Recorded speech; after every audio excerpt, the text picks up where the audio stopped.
জয় গুরু বন্দে পুরুষোত্তমম পরম দয়ালের শ্রীচরণে আমার প্রণাম প্রণাম জানাই জগৎজননী শ্রী বড় মার শ্রীচরণে প্রণাম জানাই পরম পূজ্যপাদ শ্রী বরদা শ্রীচরণে প্রণাম জানাই পরম পূজ্যপাদ আচার্যদেবের শ্রীচরণে আপনাদের সবাইকে আন্তরিক আনন্দিত জয় গুরু। আজ শুভ বিজয়ার আন্তরিক শুভেচ্ছা ভালোবাসা যথাযোগ্য স্থানে আমার প্রণাম। সবার মঙ্গল প্রার্থনা করি ঠাকুরের শ্রীচরণে। ঠাকুর এই বিজয়ার দিন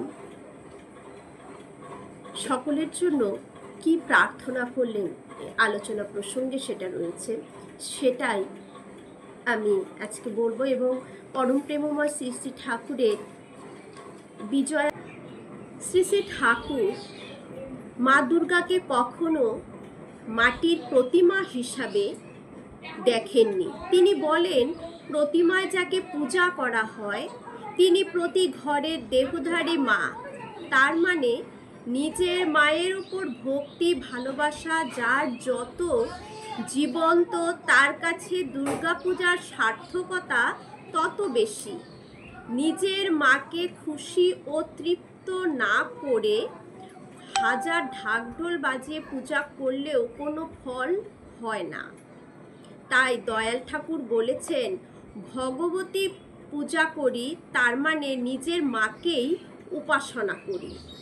তিনি শুধু পূজার বেদিতে দশভুজা প্রতিমা নন, ঘরে ঘরে জীবন্ত দ্বিভুজা জননী।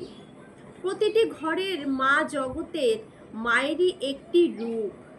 মা দুর্গা দশভুজা মানে তার 10 হাত, অথচ ঘরের মা যিনি তার তো 2 হাত। তাহলে এই 10 হাতের তাৎপর্য কি? তার মানে তিনি 2 হাতে 10 হাতের কাজ করেন। যিনি মা তিনি একাধারে ঘরের বধূ ও গৃহিণী। স্বামী সন্তান সহ পরিবারের প্রতিটি মানুষের জন্যই তাকে সর্বদা তৎপর থাকতে হয়। এদের স্বস্তি ও খাদ্যখানার দায়িত্ব তারই হাতে। যার যেমন দরকার তিনি তার তেমনি আহারের ব্যবস্থা করেন। তাহলে এই যে দশভুজা মা আর আমাদের যে ঘরের আমরা মা, এই 10 ভুজা মানে 2 হাতের মা, যে ঘরের মা তারা 2 হাতেই সব কিছু সংসারের সামাল দেন। তাই তো আমরা বলে থাকি যে দশভুজা, তারা 10 হাতে 2 হাত দিয়ে 10 রকমের চতুর্দিকের কাজকে সামলে নেন এই মায়েরা। এই বোধন ও দুর্গাপূজা শব্দের ধাতুগত অর্থ ঠাকুর বললেন বোধন। বোধন দুর্গা, মা দুর্গার গুণ বৈশিষ্ট্য ধারণা ও বোধ করাই হচ্ছে বোধন। মা দুর্গার যে গুণগুলো রয়েছে, যে বৈশিষ্ট্য ধারণা এবং সেগুলো বোধ করাই, মানে সেগুলোকে আমরা বোধ করব, সেই করাই হচ্ছে কিন্তু বোধন।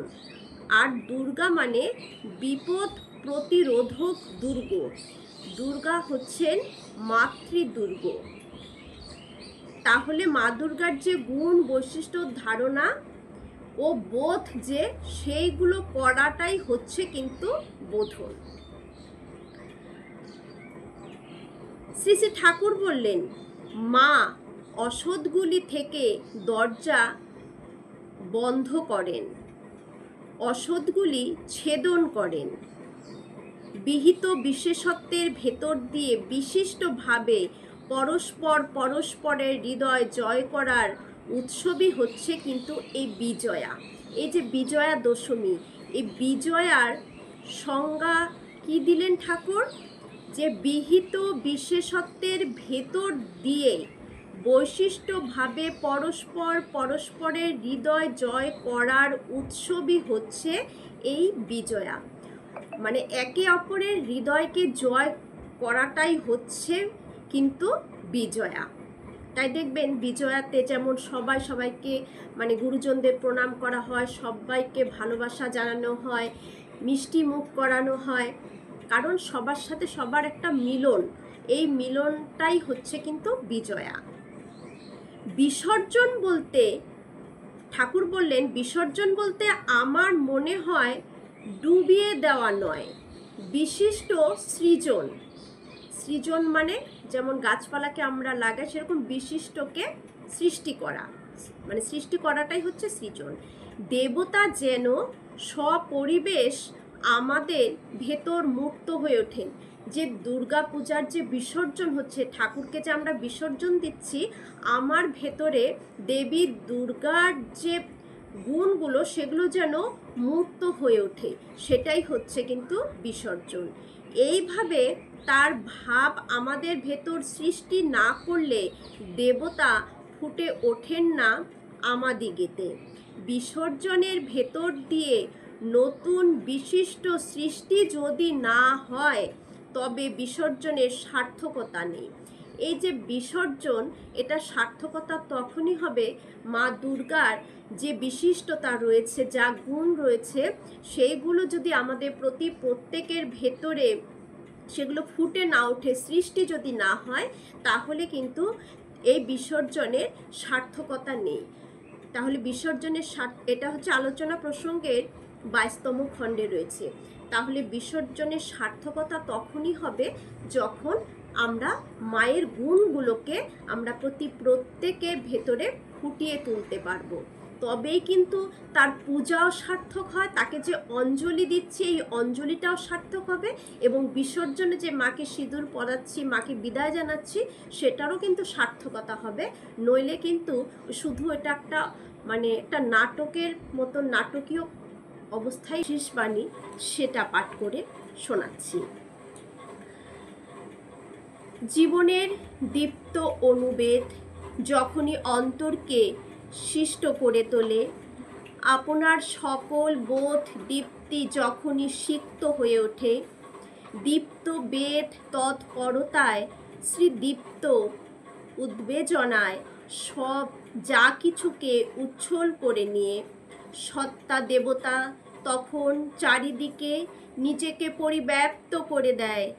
জীবনে সিক্ত হয়ে সে যখন সকলকে সম্বর্ধিত করে চলে, তখন সে ওই তৎপরতাতেই সব যা কিছুকে অভিদীপ্ত করে তোলে।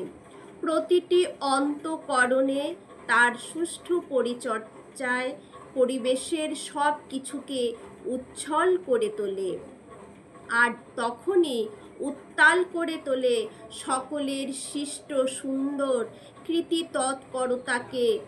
জীবন এমনি করেই ফুটে ওঠে অসৎ দলনী, অসুর নাশিনী, আত্মম্ভরী, দম্ভ বিজয়িনী, মহিষমর্দিনীর। অসৎকে বিদলিত করে আসরিক বীর্যের অবসান করে দেব বিকিরণায় উচ্ছল হয়ে ওঠো, উজ্জ্বল হয়ে ওঠো, উত্তাল হয়ে ওঠো। জাগো, দীপ্ত হও, তোমার যা কিছু আছে সেগুলিকে শিষ্ট অনুবেদনায় অযোচ্ছল করে তোলো। জেগে উঠুক উচ্ছল দীপালি, আর তা সব যা কিছুকে উদ্দীপ্ত করে অমৃত উৎসারণী করে তুলুক। ঠাকুর বললেন আমাদের যে অসৎ দলনী, অসৎকে দলন করে অসুর নাশিনী, আত্মম্ভরী, দম্ভ বিজয়িনী, মহিষমর্দিনীর সন্তান তোমরা। আমরা হচ্ছি যে অসৎকে ধ্বংস করে, অসুরকে নাশ করে, আত্মম্ভরী, দম্ভ বিজয়িনীর আমরা সন্তান।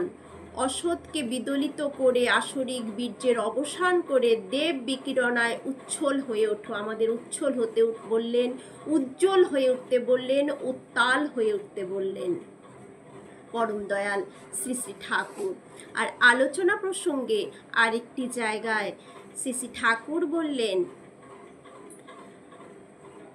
বিজয়ার পর যে দশহরা, এই দশহরার দিনে আমার একান্ত প্রার্থনা তোমরা সুখে সুযোগ্যতর হয়ে সুসম্বর্ধনায় সুদীর্ঘ জীবন লাভ করো।